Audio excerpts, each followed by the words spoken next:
ఇంట్లో అందరికి కూడా మా చిరంజీవి గారు మాకు నేర్పించింది ఒక హీరోని ద్వేషించే పని మాకు తెలియదు. మాకు చిన్నప్పటి నుంచి మా జీవితంలో కళమా తల్లి సాక్షిగా చెప్తున్నాం, ఎప్పుడు కూడా మా ఇంట్లో ఈ హీరో సినిమా పోవాలి, మేము ఉండాలి మా ఇంట్లో ఎప్పుడు లేదు. అసలు ఆ సంస్కృతి మా ఇంట్లో లేదు.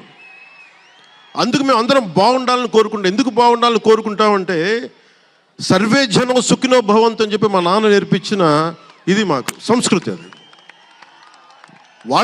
మేమే బాగుండాలి, వాళ్ళు బాగుండకూడదు అనుకుంటే ఎకానమీ తిరగాలి, అందరి దగ్గర డబ్బులు ఉండాలి, అందరూ బాగుండాలని కోరుకుంటాం.